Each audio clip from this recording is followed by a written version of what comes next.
दो बच्चे हैं मीठी खीर, उससे ज्यादा बवासीर। आपने एक स्लोगन देखा होगा,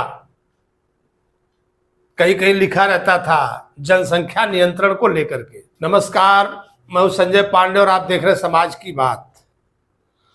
आप देखेंगे कि भारत में ही अब तीसरे बच्चे, हमने कहा कि आपसे उसकी भी इजाजत मिलने वाली है, क्योंकि जो लोग कह रहे थे कि नहीं हम दो हमारे दो, तो शायद अभी आंध्र प्रदेश में उस पॉलिसी पर से एक नई पॉलिसी का जन्म होने वाला है।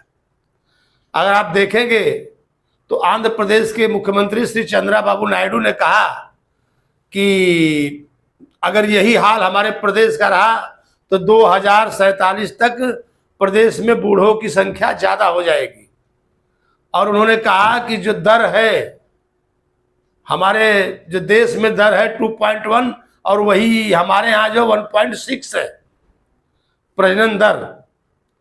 तो अगर देखा जाए तो अभी तक तो हमारे यहाँ से प्रधानमंत्री लाल किले से ये कह रहे थे कि नहीं जनसंख्या नियंत्रण कानून लाया जाएगा। तो अगर भारत देश के अंदर ही यहाँ के जो राज्य हैं, अगर राज्यों के अंदर जनसंख्या का इस तरह से तालमेल का न बैठना, तो आखिर किस तरह से अगर मान लीजिए कोई पॉलिसी आती है जनसंख्या नियंत्रण की पूरे देश के लिए, तो उसको कैसे लागू किया जाएगा।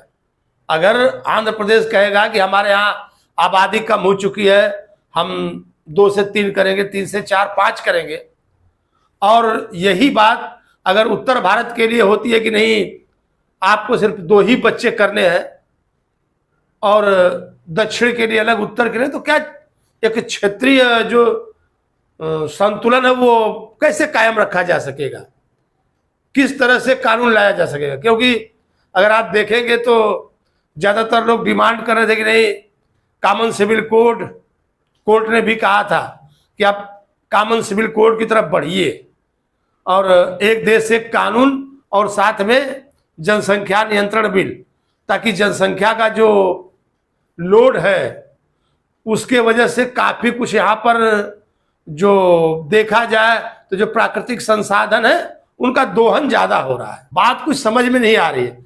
तो क्या आंध्र प्रदेश जैसे प्रदेश या जो प्रदेश थोड़े जागरूक थे, जिन्होंने जनसंख्या पर कंट्रोल किया, तो वाकई वहां पर यह हाल है। और हो भी सकता है क्योंकि चाइना ने 1 चाइल्ड पॉलिसी करके कुछ दिन में अपने यहाँ की आबादी इतनी घटा दी कि घटाने के बाद अब वहां पर चाइना में बूढ़ों की संख्या ज्यादा हो गई है और वहां की सरकार ने कह दिया कि आप 2 या 3 कर सकते हो।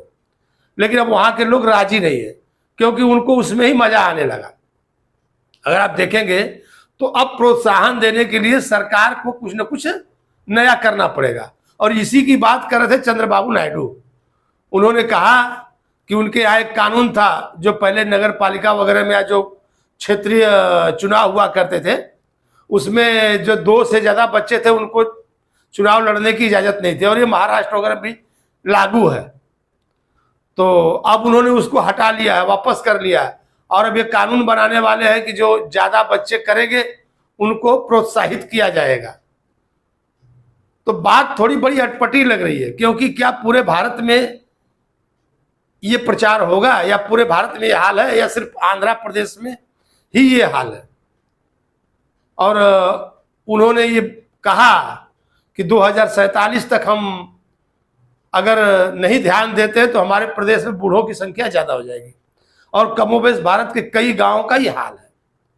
तो क्या फिर सरकार जो अपनी जनसंख्या पॉलिसी लाने वाली थी, या जो लोग पूरे देश में इसकी डिमांड कर रहे थे कि जनसंख्या पर कंट्रोल किया जाए, तो क्या उसको झटका लगेगा? उसको अब बंद क्या करना पड़ेगा, जो स्टार्ट ही नहीं हुई। तो जरूर सोचने वाली बात है। और ये जो कंडीशन उन्होंने बताया, तो कभी कभी अगर आप देखें तो एक बार बीच में बहस छिड़ी हुई थी कि परसीमन होगा, लोकसभा की सीटें बढ़ाई जाएगी।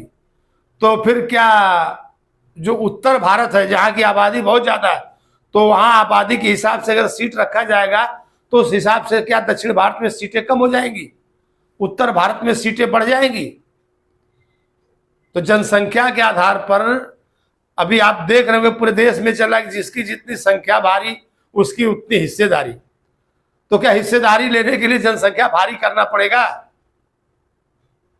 जरूर, सोचने वाली बात है। तो अब हम देखेंगे कि सरकार, अगर आंध्र प्रदेश की सरकार इस तरह से अपने प्रदेश में कानून लाती है तो बाकी देश के लिए कौन सी जनसंख्या नीति सरकार लेकर के आती है। फिर मैं अपने अगले वीडियो में मिलूंगा, तब तक